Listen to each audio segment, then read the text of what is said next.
네, 여러분 안녕하세요. 연미정입니다. 자, 현대사 두 번째 시간인데요. 이번 강의는요. 이승만 정부 시기부터 박정희 정부 시기까지의 민주화 운동과 그다음에 헌법이 바뀌는 내용들, 이런 내용들을 좀 살펴보도록 하겠습니다.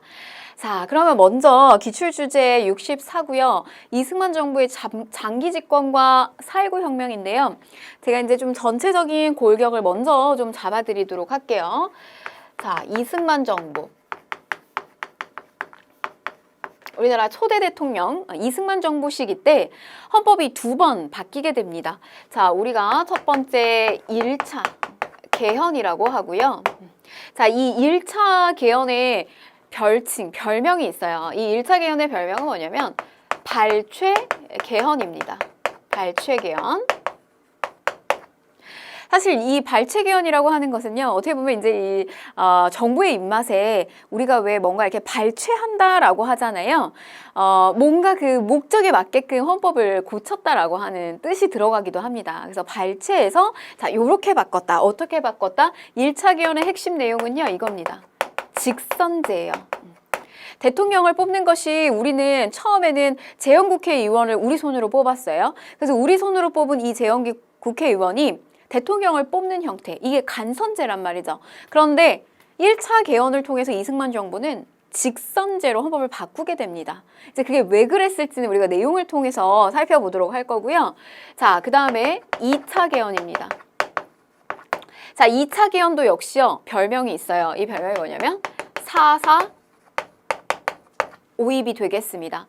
자, 이 2차 개헌의 핵심적인 내용은 뭐냐면 초대 대통령에 한해서 중임 제한을 철폐한다라고 하는 내용이 핵심적인 내용이에요. 4년씩, 대통령의 임기는 4년씩 2번 가능하다. 이게 말하면 이제 중임이거든요. 그런데 그렇게 중임을 할 수 있는 거, 이런 제한을 걸어둔 것을 초대 대통령에 한해서는 중임 제한을 철폐한다라고 하는 내용이 바로 이제 2차 개헌이라는 거. 자, 그런데 결국 여러분 여기서도 느껴지다시피요. 이게 결국 이승만 정권의 어떤 장기 집권으로 가는 모습이다라고 보실 수가 있겠어요. 결국에는 3.15 부정선거다라고 하는 것까지 결국 이제 불명예를 안게 되는 거죠. 이거 역시 장기 집권하기 위한 어떤 그 부정 행위가 보여지는 대표적인 어떤 키워드가 되겠죠. 바로 이제 이러한 일련의 사건들이 터지게 되면서 이것이 4.19 혁명으로 촉발이 되게 됩니다. 자, 그래서 이승만 정권은 무너지게 된다. 이렇게 보시면 되겠어요. 자, 이게 이승만 정부의 현대사에 있어서 굵직한 어떤 뼈대에 해당되는 내용이기 때문에 여러분들이 이것을 먼저 이제 중점적으로 보시면서 본 내용을 들어가면 되겠습니다. 자, 그럼 보실게요. 48년에서 60년 장기 집권을 추진한다. 이제 주제가 이런데요. 1차 개헌, 발췌 개헌입니다. 여러분들 이 이승만 정부가 이제 이 48년 8월 15일에 우리나라 이제 공식적인 정부 그리고 이제 이 대통령으로서 초대 대통령으로 들어오게 된단 말이죠.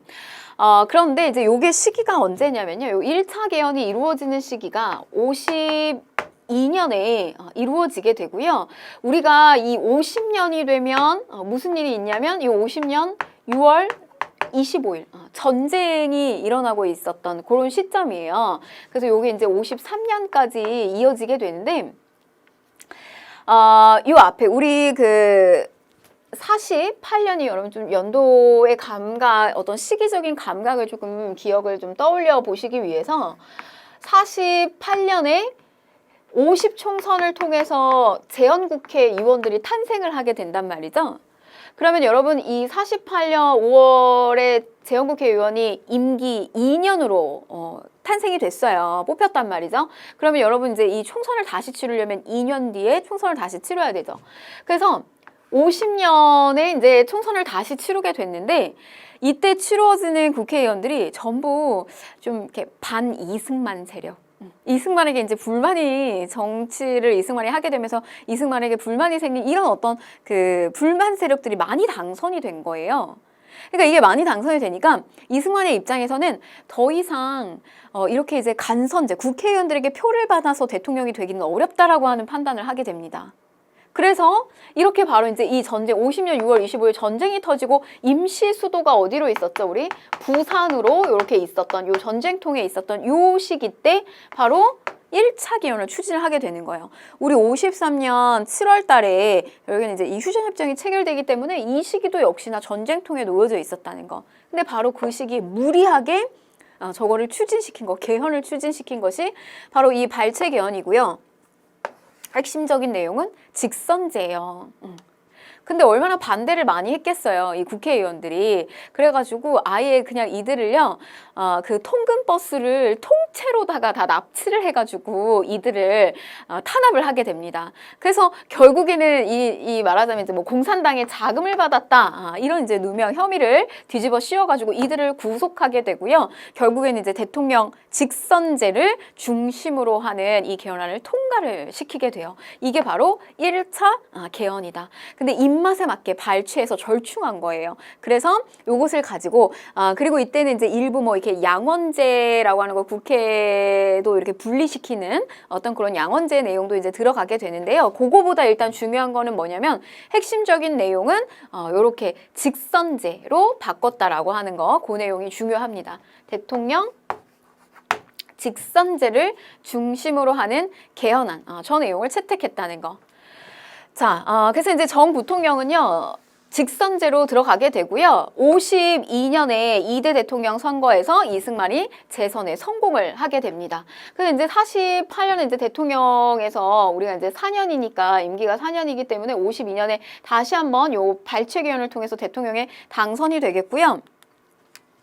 자, 그래서 이제 당시 이제 발췌 개헌의 내용을 보게 되면 이렇게 뭐 국회는 두 개로 나누어서 구성을 합니다. 그러나 이제 잘 진행이 되지는 않아요. 여러분, 발췌 개헌에서 중요한 포인트는 뭐냐면 대통령과 부통령은 국민에 의해서 선출된다라고 하는 요 직선제의 내용이 중요하다는 거, 요 부분을 보셔야 됩니다. 발췌 개헌이고요.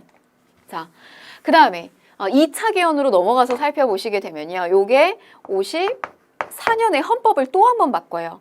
근데 이 또 한 번을 바꾸는 이유는 뭐냐면 결국엔 이거로밖에 볼 수 없다는 거죠. 이승만이 장기 집권을 추진하기 위해서다.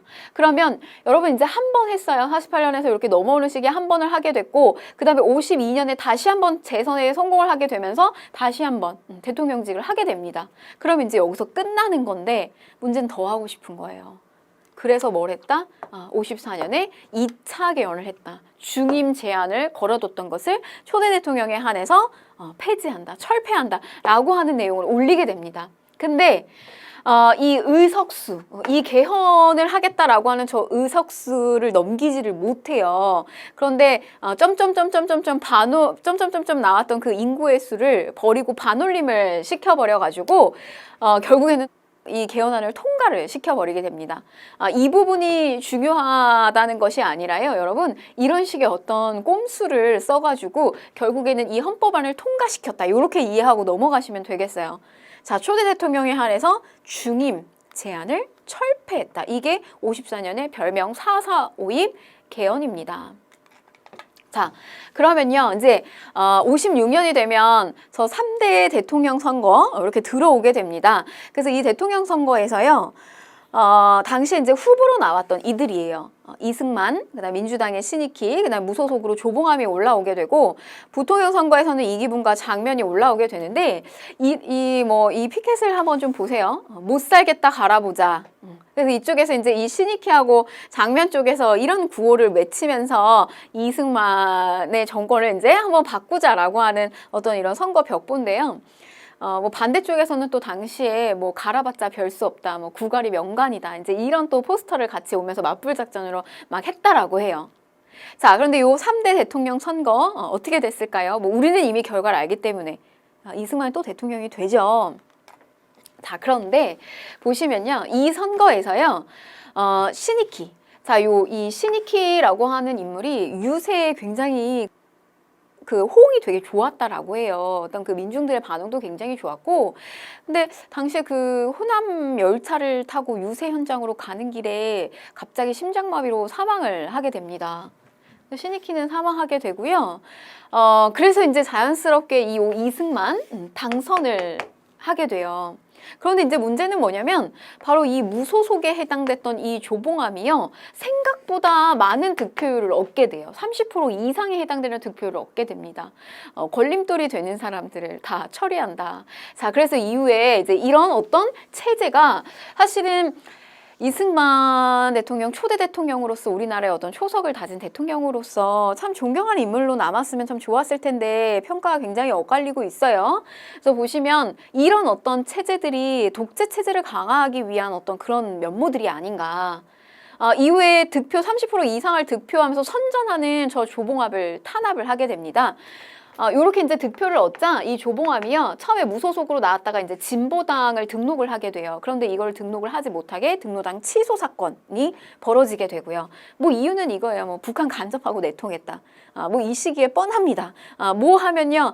이 공산당 프레임이라고 하는 것을 걸어가지고요. 이들을 이제 잡아들이는 일들이 비일비재했던 때가 바로 이 시기입니다. 해방 바로 직후의 상황. 결국 조봉암은 처형을 당하게 돼요. 그리고 또 국가보안법을 개정을 해서요. 반공을 더 강화하고 뭐 언론 통제를 하는 일들이 일어나게 된다. 바로 요게 이 3대 대통령 선거가 치루어지고 난 어떤 요런 이후의 상황이 모습이다라고 하는 거예요. 진보당 등록 취소 사건, 그다음에 국가보안법, 신국가보안법 이렇게 나오게 됩니다. 또 이승만 대통령의 이 반정부적 어떤 성향의 신문인 경향신문도 이 시기 때 또 폐간이 되는 일도 일어나게 됩니다. 자, 그런데요, 문제는 이제 이렇게 누적됐던 것들이 어디에서 터지게 되냐면 4대 정 부통령 선거에서 터지게 됩니다. 4대 정 부통령 선거에서 이제 터지게 된다. 그것이 이제 뭐로 터지게 되냐면 3.15 부정선거로 터지게 돼요. 자, 이제 이 내용은 뭐냐면 이 선거에 이제 후보로 나오게 되는데 그때 당시에 이 자유당이 부통령의 이기붕을 당선을 시키기 위해서 당시에는 이제 누가 나왔냐면 그 마수로서 이제 장면이 나왔단 말이죠. 근데 이제 여기에서 사실 이승만은 당선이 됐습니다. 당시에 이제 이 맞서로 나왔던 이가 이제 조병옥이었는데 이 조병옥도 또 갑작스럽게 또 사망을 하게 돼요. 그러면서 이제 이승만은 당선이 확실시가 됐는데 문제는 뭐냐면 바로 요 부통령 자리에 이기붕이었어요. 이승만은 나이가 너무 많았다. 여러분 그 독립협회 뭐 만민공동회 관민공동회 막 이런 데서 막 연설하시고 막 이랬던 분이 배재학교 출신이고요. 이 인물이 이제 이승만 대통령이에요. 그러니까 이미 이 시기면 나이가 엄청나게 이제 많은 할아버지란 말이죠. 그래서 이제 이승만 대통령이 갑자기 급사하거나 만약에 이제 사망을 했을 때 그때 이제 빈자리를 채워줄 이 부통령 자리가 굉장히 중요했었단 말이죠. 그래서 바로 요 이기붕을 당선시키기 위해서 뭘 했냐면 이렇게 이제 부정선거를 자행을 했다라고 하는 겁니다. 사전에 미리 투표하고요. 심지어 투표함을 바꿔치기 하고요. 유권자를 막 협박해가지고 그냥 무조건 찍어라. 글을 모르는 사람들 데리고 이제 무조건 찍게 한다든지.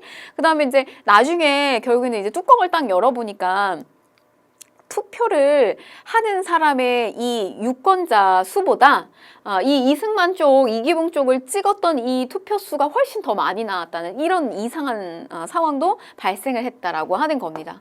그래서 이렇게 이제 부정선거를 자행했던 것이 이제 알려지게 되면서 어떤 이런 이 민주화에 대한 운동이 더욱더 점차 이제 증폭되고 있었는데 여기에 기름을 탁 들이붓고 아주 이렇게 불씨를 확 지핀 이런 사건이 터지게 돼요. 그게 바로 뭐냐면 여기 이제 시위에 참가했던 바로 저 김주열이라고 하는 학생의 그 체류탄에 눈이 맞아요. 눈이 맞아서 완전히 이렇게 그 내가 관통했던 그 시신이 마산 앞바다에서 이렇게 떠오르는 일이 발생을 하게 됩니다. 저 김주열이라고 하는 학생은요. 당시에 그 마산의 상업고등학교에서 사실은 이제 그 입학이가 시험을 치르고 거기에서 이제 이 합격자 통보를 받기 위해서 이제 기다리고 있었던 학생이었다라고 해요.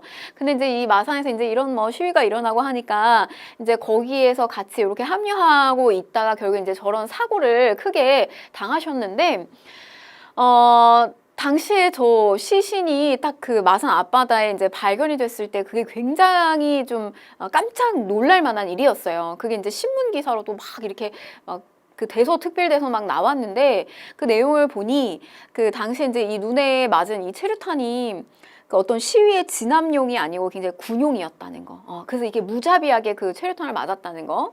그다음에 또 하나는 이 김주열 군의 그 시신을 감추고 은폐하려고 하기 위해선 그 돌덩이를 몸에다가 묶어가지고 이 시신을 바다에다 던졌다라고 하는 사실이에요. 이제 그런 것들이 막 알려지게 되면서 이 이승만 정부에 대한 그 아주 그 울분이 다 같이 폭발돼서 나오게 됩니다. 시위는 더욱더 거세지게 된 거죠.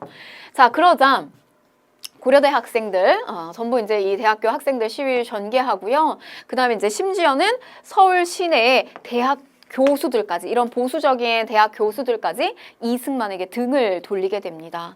그래서 이승만 퇴진을 강력하게 요구를 하게 되면서 결국에는 이승만 대통령 하야 성명을 발표하게 되고, 여기서 이승만 정권은 불명예를 안고 마무리를 하게 됩니다. 자, 이렇게 이제 이승만 정권이 끝나게 되고요. 이승만 정부가 끝나게 되고요. 이런 어떤 상황 속에서 허정 과도 정부가 일시적으로 이제 수립이 됩니다. 외무장관 허정을 수반으로 하게 되는 과도 정부가 이제 수립이 되고요. 이때 헌법이 다시 한번 이제 바뀌게 되는데 1차, 2차 바뀌고요. 여기서 3차로 바뀌게 됩니다. 자, 어떻게 바뀌게 되느냐? 내각 책임제. 뭐냐면 이제 이 내각 책임제는요, 책임이 대통령한테 다 들어가는 것이 아니라요, 이 국회가 꾸려지고 그 국회에 말하자면 이제 당수, 그러니까 집권당에 표를 많이 받은 이 집권당의 우두머리 당수가 바로 이제 그 책임을 좀 강력하게 지는 요런 형태로 들어가게 됩니다. 그래서 이제 너무 이제 대통령에게 힘을 많이 실어줬다라고 해서 요런 이제 내각 책임제의 형태와 그다음에 이제 국회 역시 이렇게 두 개로 나뉘는 양원제의 형태, 참의원, 민의원의 국회로 헌법을 개정하게 됐다는 거. 자, 그래서 보시면요, 여러분. 이승만 정부 시기 때 두 번의 개헌, 그리고 4.19 혁명, 그리고 여기 이제 여러분들 그 사료로서 마산 앞바다에 떠올랐던, 그리고 4.19 혁명의 기폭제가 됐던 어떤 또 요런 이게 김주열 군의 시신이 발견됐다라는 하는 내용, 요런 것들이 좀 중요한 내용들이 될 테고요. 그 다음에 요 4.19 혁명 이제 이후에 그럼 어떤 상황으로 이제 바뀌게 됐느냐라고 했을 때, 자, 요렇게 3차 개헌을 통해서 내각 책임제, 그리고 국회를 나누는 양원제로 국회가 이제 나뉘어지는 이런 헌법이 규정이 됐다, 개정이 됐다라고 하는 거, 이렇게 좀 정리를 하고 넘어가시면 되겠습니다. 자, 그래서 이제 저 내각 책임제와 양원제 국회 헌법 개정하고 대통령을 다시 뽑아요. 여기 4대 정부통령을 통해서 요 3.15 부정선거로 인해서 뽑혔기 때문에 이게 이제 무효화가 됩니다. 그러면서 다시 한번 4대 선거를 치르게 되는데, 그때 나타났던 이제 많이 뽑혔던 그 당이 민주당이에요. 거기서 이제 이 민주당에서 대통령이 나오죠. 윤보선이 나오게 되고요. 그리고 이제 이 장면, 말하자면 이제 국무총리격에 해당되는 저 장면이 나오게 됩니다. 그래서 우리는 이제 이 시기는 내각 책임제이기 때문에요. 윤보선 대통령에서 많이 기억은 하고 계시지 못할 거예요. 요 장면, 이제 내각이 수립된다. 이렇게 보시면 되겠어요. 그래서 4.19 혁명 끝나고 장면 내각이 만들어지게 됩니다. 자, 그러면 여러분 보세요. 이 장면 내각 시기가 되면 어떤 일들이 벌어질까요? 여기에서 많이 이승만 정부 시기 때 많이 눌려 있었잖아요. 여러 가지 어떤 자유로운 발언이라든지 이렇게 정부에 대해서 반대의 어떤 입장을 핀다든지 이런 것들이 굉장히 많이 억눌려 있었단 말이죠. 근데 그게 이 시기에 오게 되면 다 이제 폭발을 하게 돼요. 뭐 각계각층에서 이런 어떤 그 요구들이 굉장히 많이 나오게 됩니다. 특히 이제 통일과 관련된 이야기들도 굉장히 또 많이 나오게 됐다라고 하는 것들, 뭐 지방자치제를 또 실시하는 뭐 그런 내용들도 나오게 되고요. 경제 부분에 있어서는 경제개발 5개년 계획을 수립을 하게 됩니다. 요거는 이제 추진은 되지 않아요. 박정희 정부 시기로 넘어가게 되고요. 자, 그러면 여러분 보세요. 장면 내각 부분을 좀 다시 한번 보시면 문제는 뭐냐면 이런 각계각층의 뭐 어떤 통일에 대한 논의 뭐 이런 것들도 이제 나오고 경제 부분, 정치 부분 이런 것들이 나왔다라고 했는데 저것을 장면 내각이 잘 담아가지고 하나씩 전부 이들의 요구를 좀 들어주면서 어떤 그 개혁을 좀 이렇게 잘 이렇게 실현을 시켜야 되는데 사실은 요렇게 이제 그 민주당에서 압승을 하게 되는데 오히려 민주당의 구파와 신파가 뭐 윤보선을 주축을 하는 구파와 그다음에 장면 주축을 하는 어떤 신파 사이의 갈등이 오히려 더 급속도로 커지게 되면서요. 각계각층에서 나오는 어떤 이런 시민들의 요구들을 제대로 반영시키지를 못해요. 통일에 대한 열망들 이런 것들 다 반영시키지를 못하게 됩니다. 그러면은 그런 빈 공석을 메워주겠다라고 하는 인물이 등장을 하게 되니 그게 바로 우리가 이제 군부 정권이라고 하는 박정희 정부의 탄생으로 연결이 됩니다. 자, 그러면 이제 문제 좀 볼게요. 밑줄근 개헌안의 시행 결과로 옳은 것을 골라라. 자, 쭉 보게 되면 정부 개헌안 통과로 인정. 27일 국회에서 개헌안에 대해서 135표의 찬성표가 던져졌다. 자, 그런데 민의원 제적수가요, 203석 중에서 찬성표가 135고요, 반대표가 60표였어요. 그래서 이제 60표의 반대표는 총수의 3분의 1이 훨씬 되지 못한다는 사실을 잘 주의해서 보아야 한다. 그래서 이게 무슨 말이냐면 여러분, 그러니까 뭐냐면 이제 이 제적수가 203석이에요. 그러면 개헌안에 이제 찬성하는 표가 나오려면 136, 그러니까 3분의 2가 이제 찬성표를 던져줘야 되는데, 그러면 이제 이 136표가 딱 나와줘야 되는데 몇 표만 나온 거예요? 135표가 나온 거예요. 그러니까 한 표가 딱 모자른 거예요. 그래가지고 이거는 결국에는 처리가 될 수 없는 거죠. 개헌이 안 되는 거죠. 그런데 어떤 이제 그 논리를 가지고 오냐면 사사오입 논리를 가지고 오게 됩니다. 자, 203석 3분의 2 하면 요거는 정확하게는 어떻게 되냐면 135.333 이렇게 들어간다 이거예요. 그러면 이제 사사오입은 4 이하는 버리고 그 다음에 5 이하 올려버린다 라고 해서 이게 3으로 떨어지니까 얘 버린다는 거예요. 그래서 뭐냐면 135가 맞다. 그래서 이거를 135 찬성표 나온 거 통과시켜 버리는 거예요. 이런 논리를 가지고 와가지고 이 개헌안을 통과시킵니다. 바로 이게 별명 4.4.5임. 뭐로 간다? 중임 제한 철폐. 그러니까 이승만이 장기 집권하기 위해서 결국에는 이런 헌법을 또 통과시켰다라고 하는 겁니다. 자, 그러면 이제 시행 결과로 옳은 것을 골라라. 쭉 정답 골라볼게요. 골라보시면 자, 3번. 개헌 당시에 대통령에 한하여 중임 제한이 철폐되었다. 정답은 3번이 되겠습니다. 자, 1번. 대통령 중심제가 의원 내각제로 바뀌었다라고 했는데요. 요거는 이제 정확하게는 우리 이제 이쪽으로 넘어가겠죠. 4.19 혁명 이후의 상황이라고 보시면 되겠고, 통일주체 국민회의, 요거는 이제 박정희에서 전두환, 요렇게 넘어가고요. 자, 4번, 또 7년 단임의 대통령제, 선거인단이 선출하는 요거는 이제 전두환으로 넘어갑니다. 우리가 아직 배우지 않은 것들이라서요. 좀 간단하게 설명하고 넘어갈게요.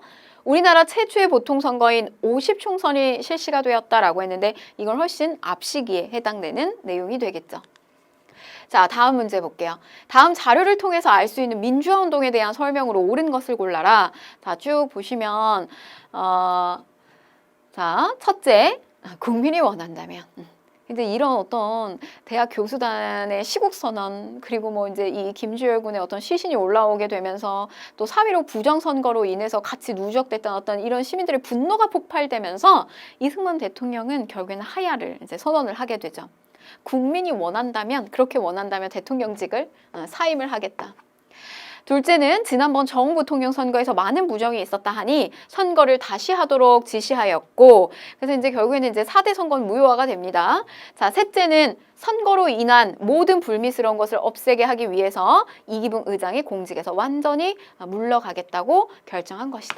이런 내용입니다. 4.19죠. 자, 호원 철폐, 독재 타도, 요거는요 6월 민주화 운동과 관련이 있고요. 자, 그 다음에 이제 시민군이 나온다. 요거는 5.18과 관련이 있습니다. 자, 3번 신군부 비상계엄 확대 5.18이고요. 자, 양원제 국회와 장면 내각이 출범하는 계기가 되었다. 정답은 4번이 되겠습니다. 자, 5번에 3.1 민주구국선언 요거는 이제 유신 체제에 항거하는 내용이 되겠습니다. 정답은 4번이고요.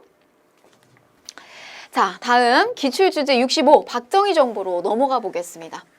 자, 이승만 정부 한 파트 이렇게 이제 마무리를 짓고요. 박정희 대통령으로 넘어갈 텐데요. 자, 결국 여러분 이 박정희 정부 시기 때 결국 앞에서 사실은 이제 이 장면 내각에 좀 한계가 보여졌단 말이죠.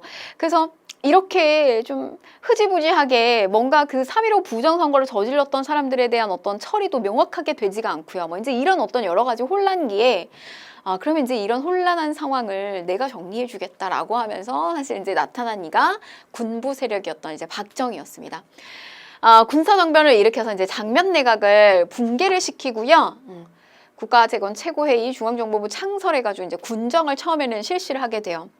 이제 근데 결국에는 본인이 이제 이 헌법을 5차 개헌을 통해서 이제 헌법을 바꿔서 본인이 결국에는 처음에는 군정을 실시하게 되면서 어떤 이런 이제 혼란기에 여러 가지 뭐 이제 그 혼란기를 조금 잠재우고 난 다음에는 본인이 이거를 이제 민정에게 이양하겠다라고 하는 어떤 그런 명시를 했었어요. 근데 이제 결국에는 이 5차 개헌을 통해서 이제 이 박정희 대통령이 요렇게 이제 대통령으로서 당선이 돼서 이런 이제 민간의 어떤 정치를 하게 됩니다. 요게 이제 박정희 정부인데요. 자, 박정희 정부 시기 때의 좀 골격을 잡아드리면요. 박정희 정부의 좀 핵심은 요 6차 개헌을 보시면 되겠어요. 자, 요 6차 개헌. 요 6차 개헌이 이루어지는 시기가 69년에 이루어지고요. 자, 그 다음에 72년에 여기 이제 7차 개헌입니다. 자, 이 6차 개헌의 핵심적인 내용은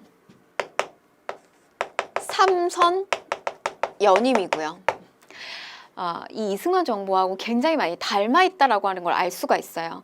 이승만 정부도요, 처음에 이제 첫 번째 대통령, 그 다음에 이제 두 번째 대통령 하고요. 결국에는 이제 이 중임 제안을 철폐하게 되면서 세 번째, 네 번째까지 이렇게 연결돼서 가는데, 박정희 대통령 역시 이 69년에 이 6차 개헌을 통해서 3선까지 연임할 수 있는 이 헌법의 구조를 만들게 됩니다.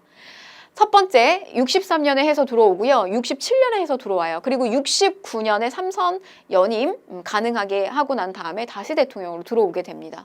6차 개헌. 근데 여러분 이제 저렇게 6차 개헌을 할 수 있었던 어떤 명분은 뭐였냐면 바로 이제 저 6차 개헌이 이루어지기 바로 직전에 사실 어떤 일도 이루어지냐면요. 우리가 이제 뭐 김신조 사건이라고 유명합니다. 1.21 사태다 뭐 이렇게도 이야기하는데 그 당시에 이제 이 무장공비 세력들이 막 이렇게 남쪽으로 침입해서 들어오는 일들이 실제로 굉장히 많았어요. 근데 그때 당시에 이제 이 김신조라고 하는 인물을 탁 잡아가지고 인터뷰를 했었는데 너 이따위 왜 왔냐 이제 이렇게 인터뷰를 했더니 당시 박정희의 목을 따러 왔다. 이 인터뷰가 굉장히 아주 또 신문이나 언론에 막 나게 되면서 당시의 국민들의 간담을 되게 서늘하게 했단 말이죠. 바로 이제 이러한 어떤 아주 위협적인 상황 속에서 또 이렇게 이제 이 6차 개헌을 또 통과를 시키면서 3선 연임을 진행했다는 거. 자, 그 다음에 72년에 이제 이 7차 개헌이 치러지게 되는데 이 7차 개헌이 치러지는 거 이제 핵심은 뭐냐면 유신헌법입니다. 이 유신헌법에 대한 핵심 뭐냐면 대통령의 권한이 막강해지는 거라고 보시면 되겠어요. 국회를 주무를 수 있다. 이렇게도 보실 수가 있겠습니다. 69년, 72년. 자, 그런데 이제 요 파트를요, 조금 다시 한번 나눠서 이제 여러분들이 어떻게 보시면 좋냐면, 자, 60년대 상황, 60년대. 그리고 요렇게 이제 이후에 이 유신헌법이 치루어지게 되는 70년대 상황. 이렇게 보시는데요. 63년에 이제 결국엔 대통령으로 당선돼서 들어오게 되면서 요 시기를 이제 3공화국, 그 다음에 이제 요 70년대 유신헌법 체제로 들어가면서 우리가 이제 4공화국. 여러분 이 공화국이라고 하는 그 어떤 그 표현은 대통령이 바뀐다고 해서 바뀌어지는 건 아니에요. 30, 40 보시는 것처럼 박정희 때 같은 이렇게 이제 30, 40 이렇게 이제 표현을 달리 하는데 헌법에 대한 좀 큰 변화가 있을 때 이렇게 좀 바뀌어지게 됩니다. 그리고 이제 우리가 뭐 이후에 50하국이다 이러면 이제 전두환 정부 시기를 이야기하죠. 자, 그런데 이제 여러분들이 여기서 우리가 이제 문제에 접근한다라고 했을 때 요 60년대 3공화국 먼저 떠올리시면 이렇게 보시면 돼요. 이때는 우리가 경제 개발에 대한 어떤 초석을 다지기 위해서 외화벌이를 굉장히 많이 했던 때가 바로 이제 요 30 시기예요. 그래서 요 30 시기 때 좀 잘 나오는 어떤 경제 파트, 우리가 경제의 어떤 초석을 다지기 위해서 만들었던 어떤 핵심적인 내용이 뭐냐면 65년에 일본하고 우리 오랜 식민지를 겪었잖아요. 그런데 그 식민지를 겪었던 관계를 여기에 와서 다시 한번 정리하고 어떤 그 청산하는 과정을 거쳐요. 그러니까 국교가 정상화가 된다 이렇게 보시면 되겠는데 한일 협정을 치르게 된다라고 하는 거. 자, 그 다음에 우리가 베트남 파병을 하게 됩니다. 이 미국 쪽의 군대의 지원이 들어가게 돼요. 그래서 요때 이제 이 브라운 각서 체결이 된다는 거. 자, 65년, 그 다음에 이제 66년, 그 다음에 이제 63년부터 77년까지 이루어지게 되는, 뭐 이제 서독의 광부라든지 간호사를 파견하는 거. 요런 것들이 경제의 어떤 초석을 다지기 위해서 많은 어떤 그 돈을 또 뭐 이렇게 차관을 하기도 하고요. 또 여러 가지 이제 군대의 장비라든지 이런 것들을 현대화시키기도 하는 어떤 그런 모습들이 요 30하국 시기 때 마련이 됩니다. 요게 이제 경제 파트로 30하고 60년대 나오는 이야기. 그 다음에 이제 이 70년대 40 시기 때는 유신헌법을 보시면 되는 거예요. 그래서 요 유신헌법 파트와 관련해서 결국 이게 뭐로 연결이 되냐면 민주화 운동으로 연결이 되겠죠. 자, 이 민주화 운동은 YH 무역 사건으로부터 시작이 되는데 이것이 결국 부마 항쟁으로 연결이 되면서 자, 12.6 사태까지 요렇게 가게 된다는 거. 자, 요렇게 좀 뼈대를 잡아드리도록 할게요. 자, 그러면 보실게요. 교재 보시면 자, 한일국교 정상화한다. 한일회담. 비밀리에요. 당시 중앙정보부장 김종필하고 일본 외상 오히라가 이 국교 정상화가 이루어지기 직전에 이제 서로 간에 어떤 주고받은 어떤 그 회담, 그리고 이제 비밀 회담이 치러지게 되는데 여기에서 이제 논의됐던 그 메모가 국민들에게 알려지게 되면서 굉장히 이 분노를 들끓게 합니다.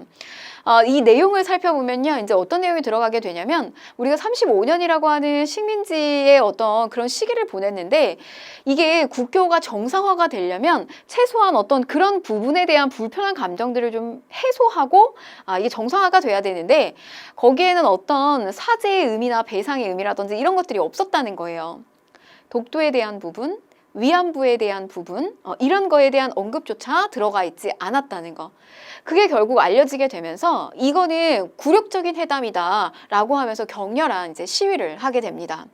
그래서 반대 시위가 막 전개가 되는데 결국에는 정부 쪽에서는 이 비상계엄령을 선포하게 되면서 시위를 무력으로 진압하게 되고 강행 처리하게 된다는 거. 이게 바로 1965년에 체결되는 한일 협정이에요.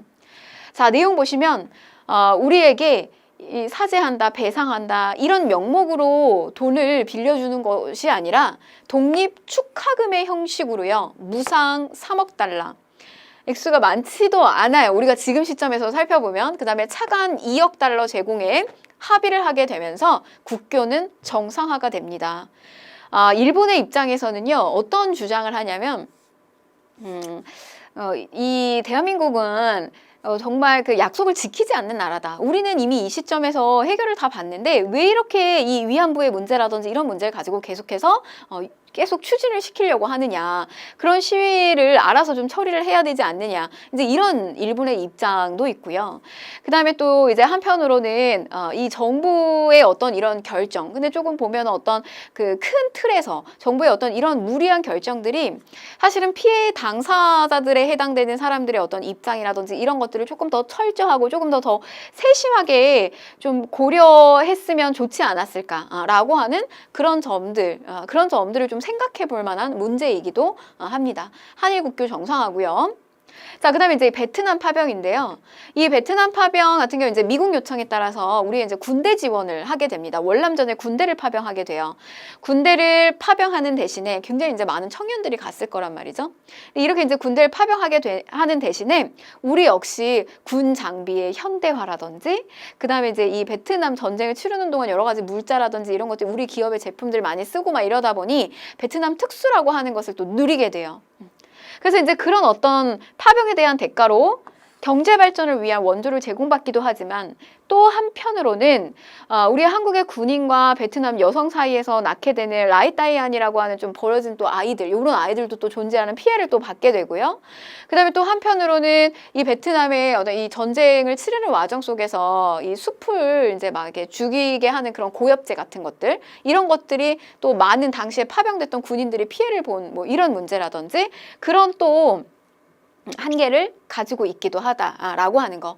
항상 좀 여러분 어떤 국가의 그 정책들은요, 그 명과 밝은 모습들, 이런 어떤 결단을 치르는 데 있어서의 좋은 점들이 있지만 또 한편으로는 거기에서 또 희생할 수밖에 없는 또 암이라고 하는 거, 어두운 그림자라고 하는 것들이 같이 이렇게 존재를 했다라고 하는 겁니다.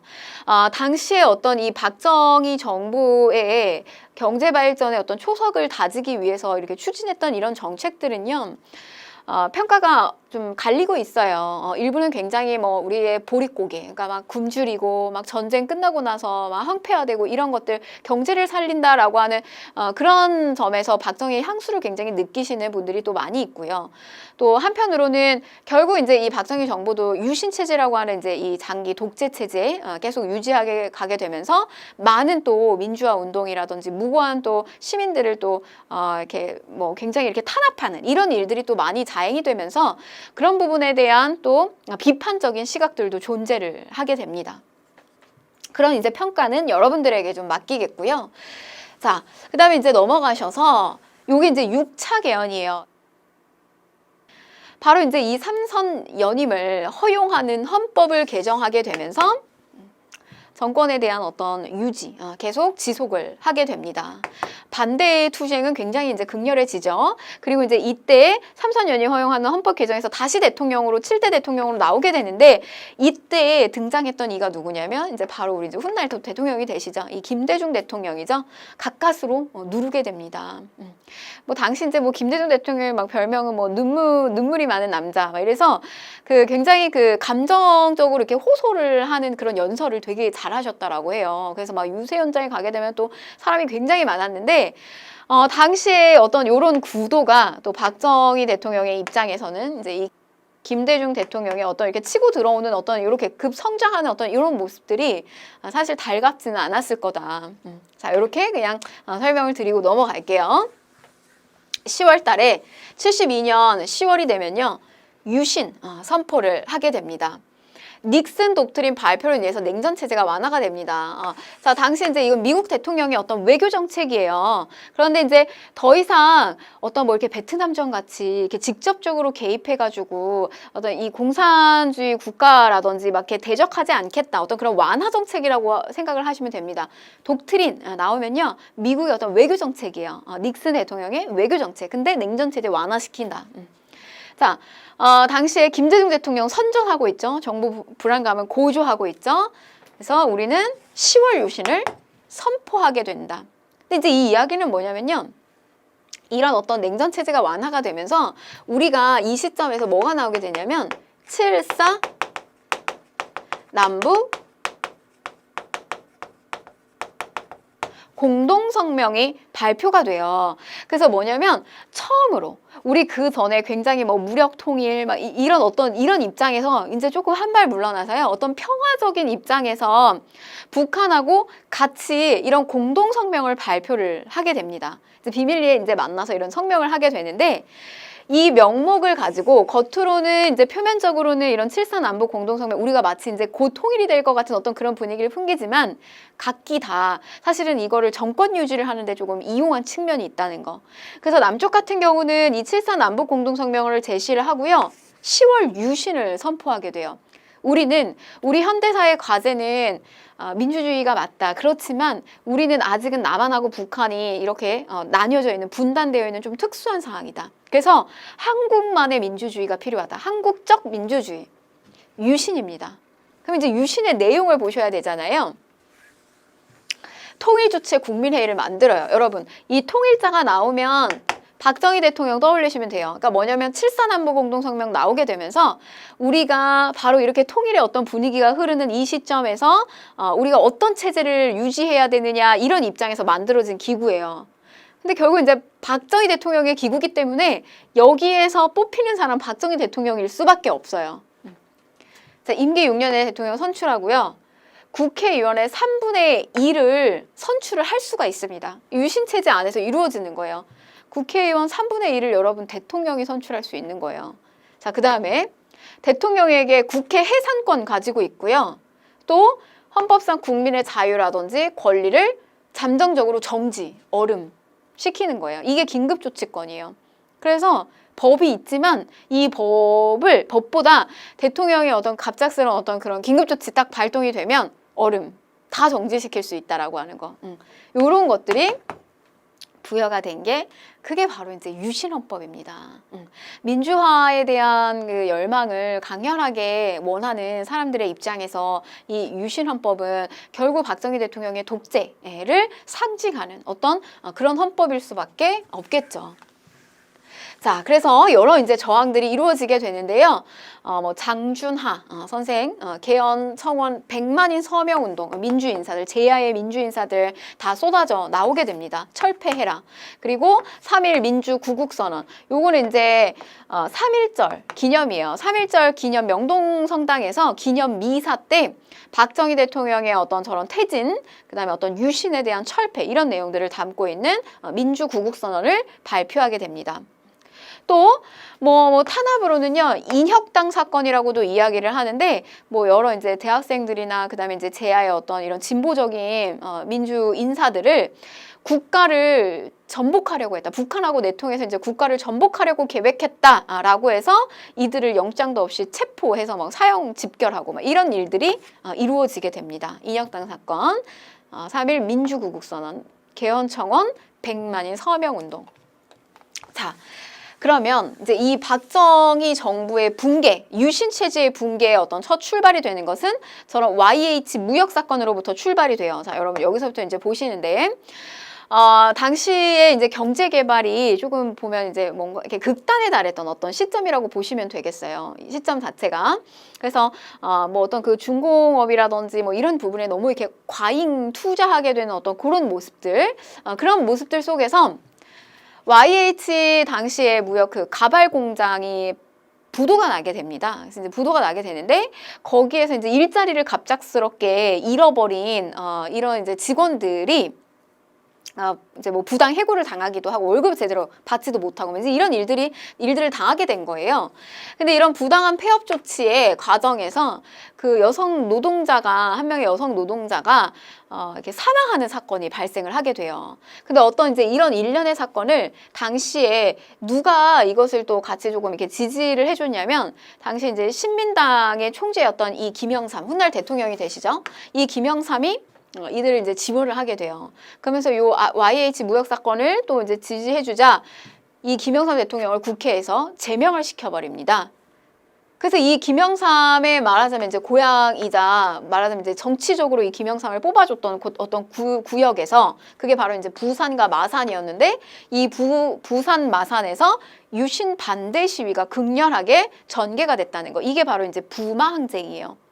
근데 이 부마 항쟁은요, 그 이전에 조금 크고 작은 어떤 뭐 이런 운동들이 일어났었는데, 그거와는 색깔이 너무 다를 정도로 확산이 되는 거예요. 그래서 당시에 이 정부 내부에서 저 부마 항쟁을 어떻게 진압할 것이냐에 대한 어떤 논쟁이 벌어지게 돼요.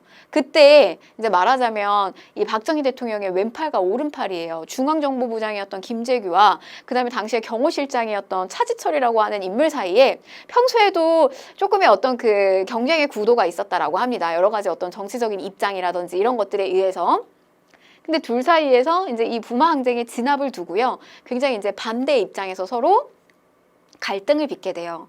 그래서 김재규 같은 경우는 이거는 그냥 단순하지 않다. 단순하지 않기 때문에 이걸 너무 지나치게 강경 진압하면 안 된다라고 하는 어떤 입장. 그리고 이제 차지철 같은 경우는 이제 강경 진압을 해야 된다라고 하는 입장들. 바로 이런 상황 속에서 결국 이 박정희 대통령은 김재규의 총탄에 맞아서 피살을 당하게 됩니다. 이제 사망을 하시게 되는 거죠. 그게 바로 11.6 사태예요. 그래서 이 11.6 사태로 인해서 박정희 정부는 막을 내리게 됩니다.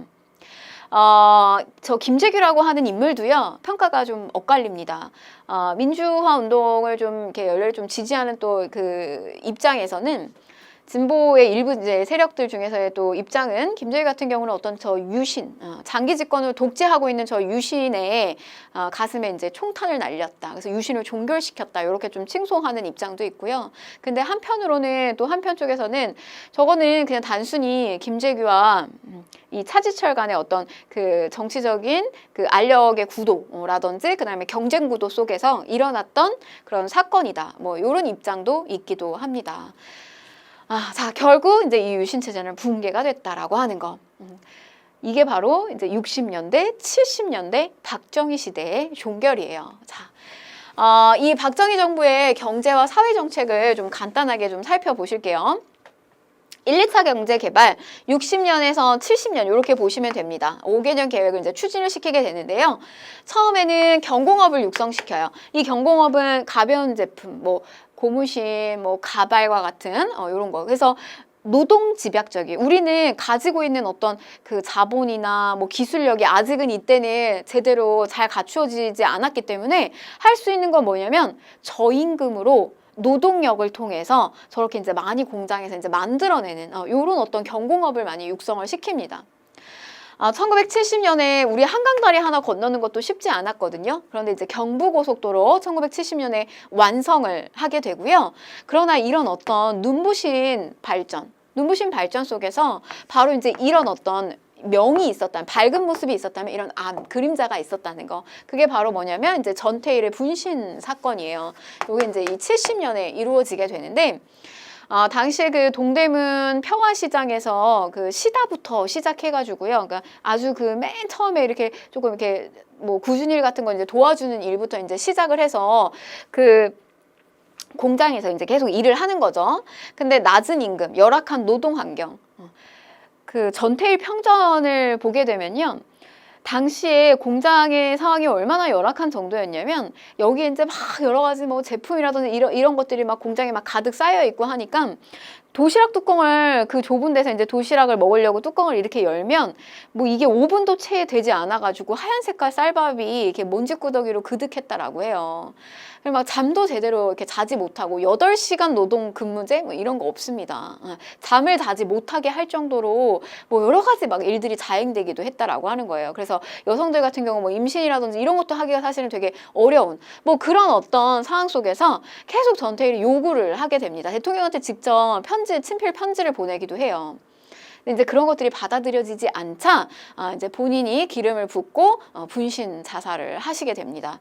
그래서 이제 이걸 계기로 인해서 당시에 아주 이 열악한 급속하게 경제 발전이 이루고 있는 그 뒤 이면에 이렇게 정말 열악한 노동 환경 속에서 일을 하고 있는 이런 노동자들이 있었구나라고 하는 것을 또 알리게 되는 계기가 됐던 것이 바로 이 전태일 분신 사건이 되겠습니다.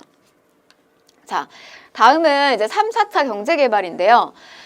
요게 이제 수출 주도형으로 들어갑니다. 수출 주도형 중화학 공업이에요. 그래서 이제 큰 제품인데 뭐냐면 뭐 선박을 만든다든지 자동차라든지 그리고 플라스틱 제품, 화학 제품을 통해서 이렇게 만들어내는 요런 것들을 육성을 하게 됩니다. 포항제철 이러한 중화공업단지를 육성을 하기도 했고요. 자, 그런데 73년이 되면요. 1차 석유 파동이 이루어지게 됩니다. 석유값이 막 오르는 거예요. 그렇게 되면서 우리가 이제 경제 불황이 이루어지는데 이런 어떤 경제 불황을 또 중동에다가 건설 사업을 확대하게 되면서 우리는 또 상황을 또 극복하기도 합니다. 중동이 이제 기름이 나오는 곳이죠. 산유국이죠. 바로 이제 저기서 돈을 버는 저 중동의 산유국에서요. 건설 사업을 벌이게 되는데 우리 기술력이 있으니까 우리의 이제 대한민국의 기술자들, 건설사가 여기에 들어가서 건설 사업을 이제 많이 또 확대를 하게 되면서 저 석유 파동, 1차 석유 파동을 극복하게 된다는 거. 자, 그래서 결국 77년이 되면요. 이걸 보세요. 77년이 되면 수출 100억 달러를 돌파하게 됩니다. 결국 이제 한강의 기적을 이루게 되는 거죠. 자, 3, 4차 개발의 한계를 보시게 되면요. 도시가 이렇게 발전하게 되는데 이제 농촌 같은 경우에 조금 이제 격차가 많이 벌어지게 된다는 거. 그래서 여러분 요거 보시면 70년이 되면요. 70년 무렵이 되면요. 이러한 어떤 격차들 뭐 이촌향도 형상이 이제 많이 벌어지게 되죠. 그러니까 서울 도시로 이제 많이 쏠리게 되고 그 지방 같은 경우는 이제 많이 떠나가게 되는 사람이 많이 떠나가게 되는 이런 현상들이 이제 많이 벌어지게 되면서 70년대 같은 경우는 이제 농촌 사회도 또 다시 이렇게 부흥시키려고 하는 여러 어떤 저런 새마을 운동도 또 많이 했다는 거. 자, 2차 석유 파동이 78년에 이루어지고요. 어떤 이런 일련의 사건들, 경제 불황이 심화되는 거 이런 것들이 결국에 연결이 됩니다. 뭐 YH 무역 사건 터지고 부도 나고요. 부마 항쟁, 어떤 그 대통령의 입지가 또 많이 약해지죠. 그러면서 요게 11.6 사태로까지 연결이 됐다는 거. 자, 뭐 새마을 운동, 농촌 근대화 목적으로 새마을 운동 전개되고요. 그래서 이게 이제 요거는 여러분 그 유네스코 기록문화유산에도 등재가 되어 있거든요. 그래서 이제 저개발도상국이라든지 이런 사람들이 아주 롤모델격이라고 해요. 짧은 시간 안에 낙후된 곳을 저렇게 경제개발을 시켰다라고 하는 것이 굉장히 놀랄만한 일이라고 합니다. 자, 그다음에 뭐 광부와 간호사 파견했다. 자, 그다음에 기타 뭐 사회정책을 보시게 되면요. 뭐 장발, 미니스커트 뭐 이런 것들 좀 단속하고요. 또 허례허식, 제사 지내는 거라든지 너무 지나치게 좀 의례에 있어서 좀 허례의식이 강한 것들 이런 것들 좀 절차 간소화하고 그리고 또 우리가 미국 쌀을 좀 자급하자라고 하는 그 자급자족하자라고 하는 어떤 그런 입장에서요. 혼 분식을 장려하게 됩니다. 그래서 이때 이제 밀가루도 많이 먹게 해요. 그래서 라면이라든지 짜장면이라든지 빵이라든지 이런 것들도 많이 또 강제하는 운동들도 전개가 됩니다. 요게 60년대 박정희 대통령 시기라는 거. 자, 그러면 문제 한번 풀어볼게요. 다음 조치를 시행한 정부의 시기에 사실로 옳은 것을 골라라 라고 했습니다. 자, 국민 생활의 안정을 위한 대통령의 긴급 조치입니다. 박정희 정부죠. 자, 미국과의 자유무역협정 FTA 체결 아니죠. 요거는 이제 요건 노무현 때. 자, YH 무역 노동자들이 폐업에 항의하며 농성하였다. 정답은 2번이 되겠습니다. 자, 3번 경자유전 밭을 가는 사람들이 땅을 갖는 이 원칙에 따라서 농지개혁법 요거는 이제 재헌국회에서 했던 거고요.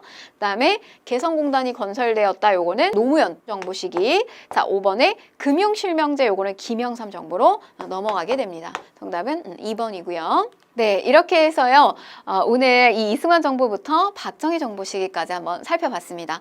제가 여러분 큰 틀을 잡아드렸잖아요. 그래서 그 잡아드린 틀을 반드시 노트에다가 필기하시면서 이 내용의 굵은 뼈대를 가지고 내용을 이렇게 좀 가볍게 읽어보시면 됩니다. 그리고 기출문제 접근해 보시고요. 자, 잘 정리하시고요. 또 다음 강의에서 뵙도록 하겠습니다.